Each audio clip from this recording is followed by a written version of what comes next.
अगर हम आपसे कहें कि जिस भगवान जगन्नाथ को करोड़ों लोग विष्णु का अवतार मानते हैं, वही कभी बुद्ध के रूप में पूजे जाते थे, तो क्या आप यकीन करेंगे? पुरी का जगन्नाथ मंदिर, आस्था का महासागर।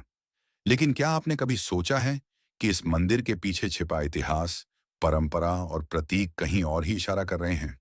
आज हम बात करेंगे एक ऐसे रहस्य की जिसे इतिहास, साहित्य, लोक कथा और पुरातत्व चारों मिलकर संकेत देते हैं।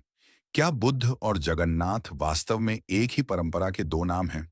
ये वीडियो किसी धर्म को तोड़ने के लिए नहीं, बल्कि भारत की उस गहराई को समझने के लिए है जहां परंपराएं एक दूसरे में घुलती रही हैं। एक, नामों के पीछे छिपा अर्थ। जब हम इतिहास को समझना चाहते हैं, तो सबसे पहले शब्दों को समझना पड़ता है। बुद्ध को अलग अलग परंपराओं में कई नामों से पुकारा गया।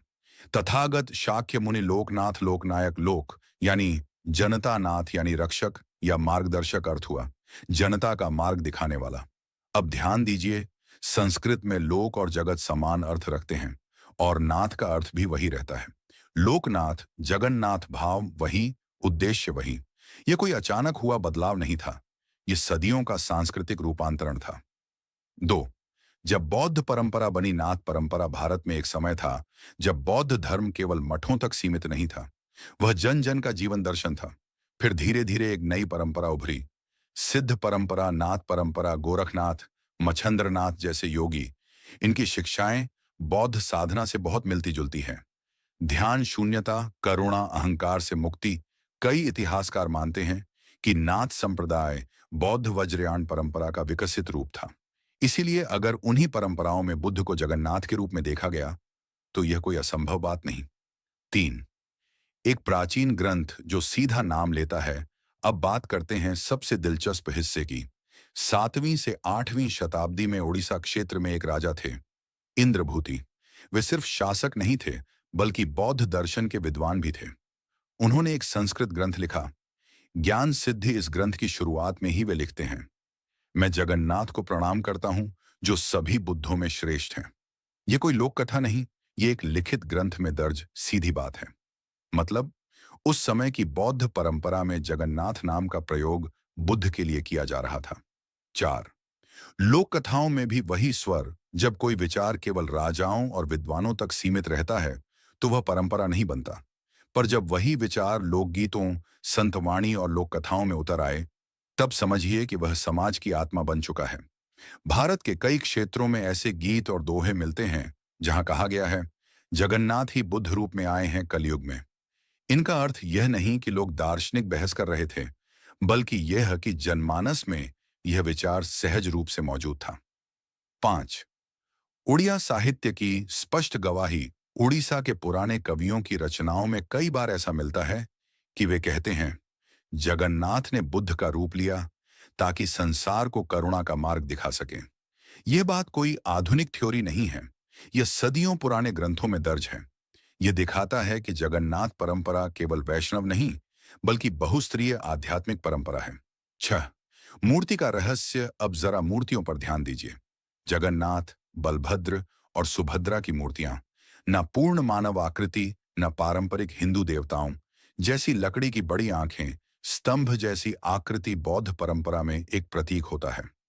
त्रिरत्न, बुद्ध धम्मन संघ। कुछ विद्वानों का मानना है कि 3 मूर्तियां इसी त्रिरत्न अवधारणा से प्रेरित हैं।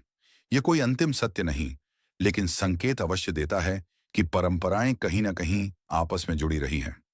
7, महाप्रसाद और समानता की भावना। पूरी मंदिर की एक अनोखी परंपरा है, महाप्रसाद। यहां जाति, वर्ग, ऊंच नीच की दीवारें टूट जाती हैं, सब एक साथ बैठकर खाते हैं। यह विचार बेहद मिलता जुलता है बौद्ध संघ की परंपरा से, जहां सभी भिक्षु समान होते हैं। संभव है कि यह समतावादी भावना बौद्ध काल से इस परंपरा में बनी रही हो। 8, रथ यात्रा।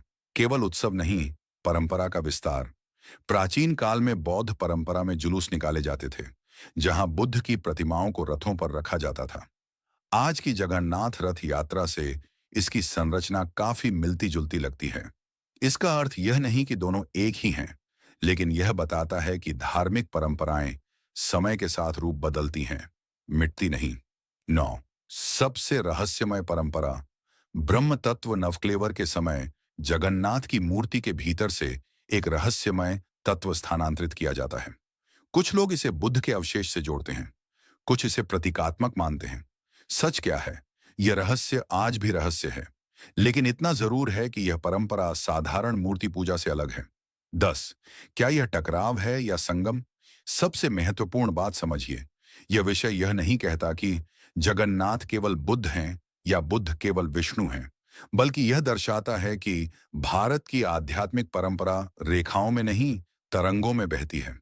यहाँ विचार एक दूसरे से लड़ते नहीं, एक दूसरे में घुल जाते हैं। बुद्ध की करुणा, नाथों की साधना, भक्ति की प्रेम धारा, वैष्णव की लीलाएं, सब मिलकर एक विराट संस्कृति बनाते हैं। द सवाल यह नहीं है कि बुद्ध जगन्नाथ थे या नहीं। सवाल यह है कि क्या जगन्नाथ की परंपरा में बुद्ध की करुणा आज भी जीवित है? अगर हाँ, दीदी क्या, तो वही सबसे बड़ी सच्चाई है।